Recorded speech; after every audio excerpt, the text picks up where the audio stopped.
Hello, everyone. I have got to apologize profusely. I am late. I'm late for this.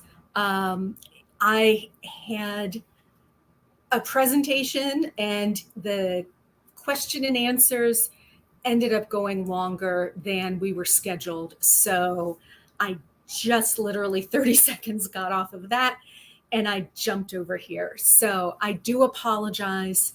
And hopefully, if you weren't able to stay around, or you thought maybe I forgot or something, hopefully you'll catch this on replay. And again, my apologies. But for those of you here, hello. It's so nice to see you again. I am Dr. Julie Allig, aka the Data Diva, and I am here to talk to you today about profitability and your business. So let's jump in. Let me go ahead and pull up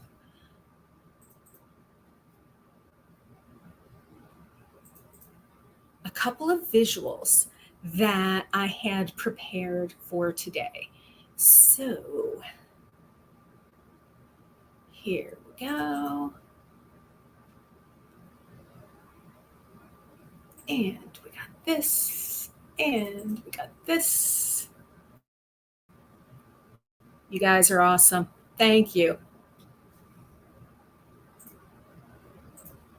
While I'm waiting for PowerPoint to start up, if you can, if you're able to, you're not driving or anything, go ahead and drop in the comments where you're tuning in from. As you all know, I am here in the beautiful state of New Hampshire in the United States. Where else are you guys coming in from? All right. So I wanted today to talk about vanity metrics in our business, and in particular, revenue and profit. So much of when we're running our businesses, when we have a book of business, right? So much of what we are focused on is how much money you're making, right? And that's natural. We all want to be making money. We're putting our time, our effort, our blood, sweat, and tears into our business and into helping our clients. And we want to make sure that we continue to be a going concern, right? And we want to make sure that we're actually making money. And so I call revenue a vanity metric, just in the sense that we can't only focus on revenue. And there are so many businesses that trumpet the amount of revenue they've made, right? Without telling the second half of the story, which is how much profit am I making? So I wanted to talk, that's why I named this Profit Beyond Revenue. Because in our world today, which is bottom line revenue, are you making money? How many millions? Are you a 6-figure, a 7-figure, an 8-figure? Are you Fortune 50, Fortune 200? That's all well and good. And I am not trying to knock revenue. However, profit takes into account all the costs that go into generating that revenue, right? And so if we want to remain a going concern, if we want to continue to be here to help our clients, to help power our communities, to be within our industry, if we're not looking at profit, we're shooting ourselves in the foot. So with that, what brought this up was a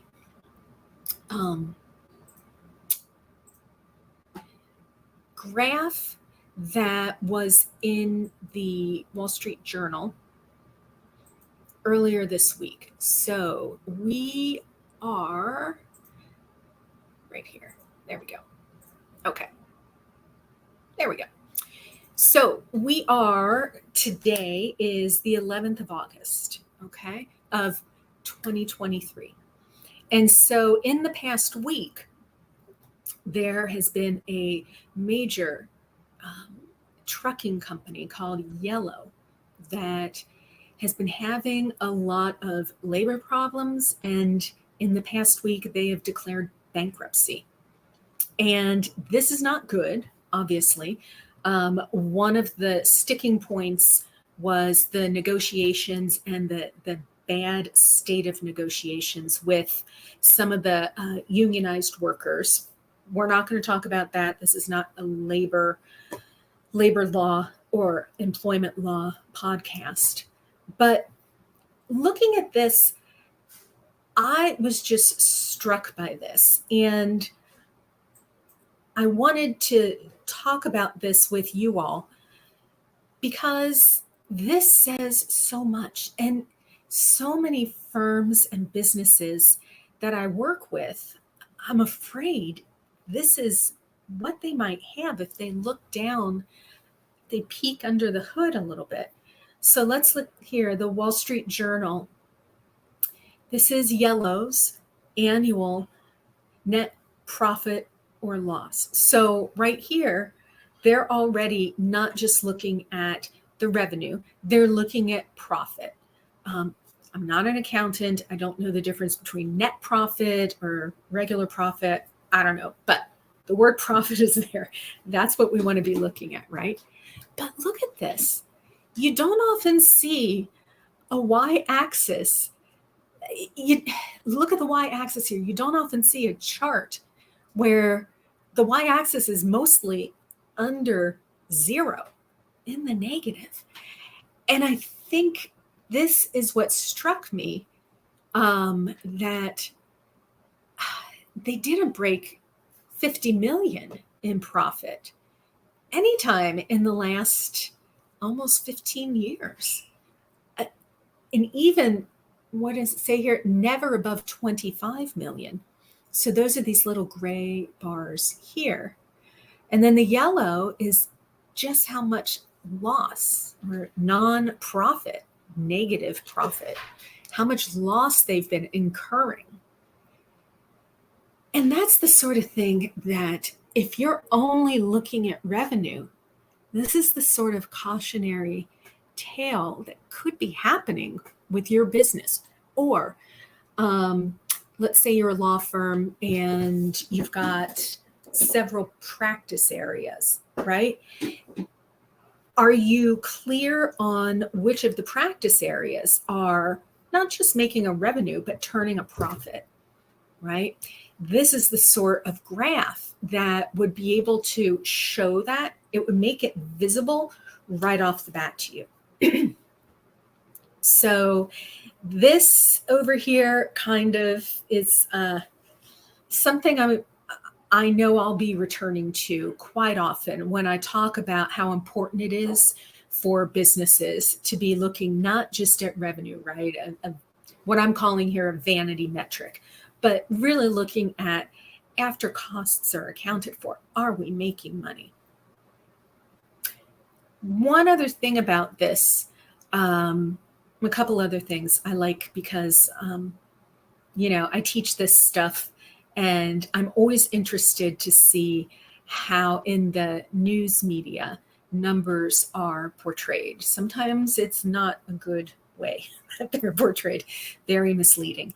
This one, I really like a couple of things about it. I like, well, the first, their use of color.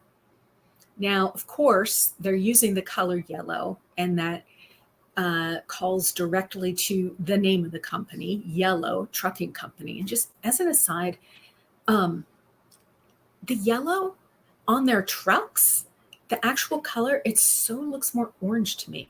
That I never understood. Maybe it's something with my vision or something, but it always looked orange, but then it had the word in their logo, right? It had the word yellow written out.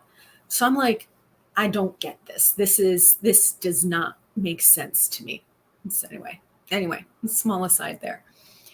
But the nice use of yellow, that's nice. And then the use of gray, I might have made that green, or maybe not. I'm thinking here of those among us who are colorblind. But thinking back to the pre-attentive attributes, it's nice that they're leveraging that, especially the yellow, to draw our attention to it, right? And I also like the way that this is a negative bar chart, that the y-axis does go down. It hangs down. Kind of reminds me of stalactites or stalagmites, whichever one. The big icicles that hang from the ceiling in a cave, right? It's what it reminds me of. But there's no getting past the fact that they were losing money. They were losing a lot of money early on. My guess is that had something to do with the 2008, 09, 10 recession and everything. But even in recent years, they've been losing money, which honestly, yeah.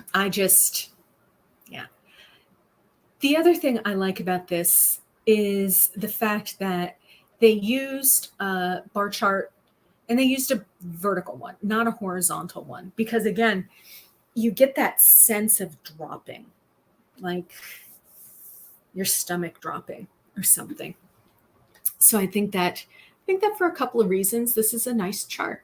So yeah, thumbs up on this one. Believe me, there are a lot of charts, and I'm sure you've seen them. There are a lot of charts that cannot get a thumbs up. Not at all. So, yellow and bankruptcy and profit. Another way that I talk about profit to clients, to people I'm doing a presentation with, what I like to do is use what's called a heat map. And so here I've got a heat map, and what I've done here is I'm talking about a fictitious law firm. And let's say it has 3 practice areas: bankruptcy, employment, and entertainment. Now, you've probably seen a lot of tables like this. So you'll see for 2019, you'll see a number value for January, a number value for February, and so on and so on. And you can start going cross-eyed really quickly with all the numbers in these tiny cells, right? And the thing is, it makes it very difficult to actually comprehend what's going on, to make sense of it. I mean, it's just a lot of data together. One thing that I like to do is, instead of using the number, assign instead a shade of blue, an intensity of the color blue. And that's what I did here. So I swapped out the numbers, and I said, if it's a low number, make it a light shade of blue. If it's a high number, make it a dark shade of blue. And that's a heat map. I made this one in Tableau. I think y'all know, that's my weapon of choice when it comes to visualizations. You can very easily do this in Excel, if that's all you've got. Not all, you know what I mean. If that's what you're working with right now, you can do these in anything. You can do them in Power BI, anything. But heat map, again, and there's nothing fancy behind this. It's simply swapping out the representation of your numbers from numerals to a shade of a color. That's it. And what it does is it really helps us to see patterns. So here, the one pattern that I notice is we're talking revenue. And so, I didn't put it on here. So what we've got here is the colors. So darker blue means more profitable. And the legend that I should have put here has, if it's less profitable, right, it's going to be orange. So a light orange, a little unprofitable, all the way down to a very dark orange, which means it's very unprofitable, right?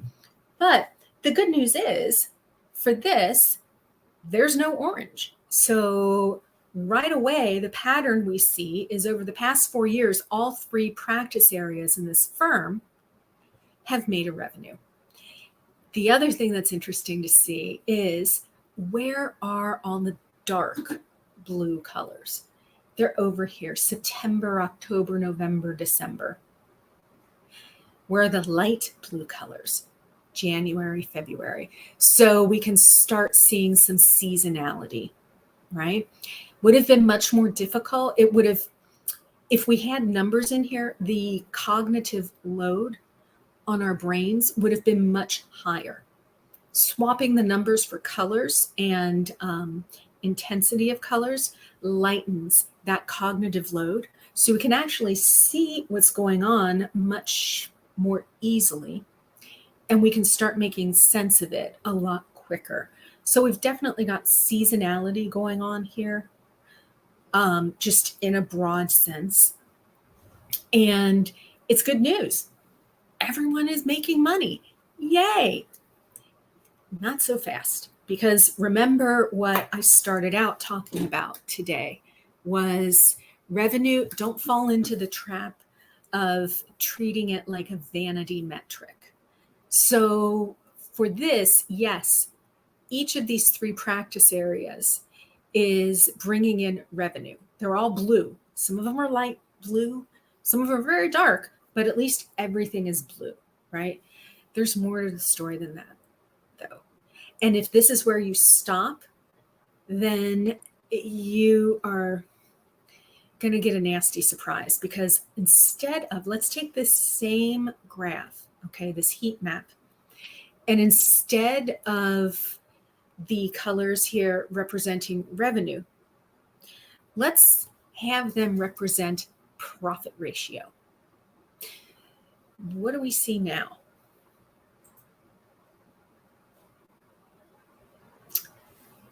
If you said, I start seeing orange, you are correct. This looks very different. The trend, the story that we saw in the previous one was that each of these 3 practice areas is making revenue. Everything is blue. We are in the black. I guess I could have made it black and then gray and shades of that, right? In the black. Here we've got a very different story. And here we've got a little bit of, I'm a little nervous looking at this, if this is my client. Why? Because I'm seeing bankruptcy here. I'm looking at them and I'm looking at what colors. Remember, we have dark blue means a lot. So in this case, we're talking about profit. So dark blue means a lot of profit. Light blue, gray means a little bit, kind of breaking even. Look at, we've got oranges now. Light orange, kind of breaking even to the losses. Dark orange, we're really losing money. Like this is almost like a flashing red light. So here, look at the colors that bankruptcy has. How dark is the blue? Not very. There's a lot of light blues. There's a lot of grayish blues. There's some actual grays in here. If we made the colors a little bit more of a contrast, it would be even more clear. So you could do that on the next iteration of this kind of a heat map. But look at the oranges. Now, granted, here bankruptcy has an orange in January, and so does entertainment. But it also does in March. Entertainment has a break even. April for employment and entertainment, they've got some losses going on there. May, nothing. June, nothing. July, popping up. August. You get what I'm trying to say here. If we had stuck with only looking at this, we would be missing a really important part of this story. And that is that we are actually losing money. And that is not good, my friend. It's not good to lose money, period. It's really not good to lose money if you don't realize you're losing it. And now, can they see this on their monthly profit and loss sheets? Maybe. Depends. I'm not sure how this firm has its accountant breaking down things. But yeah, even just using the basics of their time and billing data, we're already able to see that there's a problem in bankruptcy. And so what do you do? What do you do? Well, now we know where to focus our efforts, right? Bankruptcy, what happened? Was there something that happened in these months? Maybe a couple of the partners broke off from the firm and formed their own firm. And so they took a lot of clients with them. And so, yeah, they had to incur a lot of costs, especially in 2020 with new business development. And they didn't have the revenue coming in to bring that up into the more of the blue, right? You never know. But until you look at something like this in this way, then you're flying blind. And what I would, here, let me stop my share. There we go. What I would suggest is don't panic, but be informed and be asking those questions. And if someone is coming back and saying, oh, we can't do that. We can't do that. That's too advanced. We don't have the expertise in our firm to be able to do that kind of analysis. And not so much. Everything I just did is doable in Microsoft Excel. So if nothing else, you can bring those numbers into Excel and you can click on the menu above Insert and you can click a heat map or a tree map. Or you don't even have to do that and you can do a bar chart or something. But the point is, that is not rocket science. That is definitely analytical and data science techniques. And they're simple, they're not complex, but they're not rocket science. And so I would submit that any firm, any practice area that is interested in remaining a going concern should be looking at their revenue and their profit profile this way. That's why this is one kind of analysis that I do for my clients when I do a product profitability profile for them. Your product could be an actual physical product, could be a service, could be a bundle of services, your product. But are you making money on it? That's the first thing. So that's what I have for you this week. If you're interested in those slides that I shared, just drop me a note in the comments or reach out on LinkedIn. Drop me an email, Julie_Alig, ALIG, at jlaanalytics.com. And you know what I'm going to do? I am going to, you can find me over on my website, And you can find me over on LinkedIn. Thank you again for those of you who had the patience to wait around. Again, I am so sorry. The conversation just kept happening. I'm really sorry. And for those of you who weren't able to hang around and are catching this on replay, I'm so sorry. Next week, we'll be back at 3 p.m. Eastern, noon Pacific. Until then, go forth and analyze.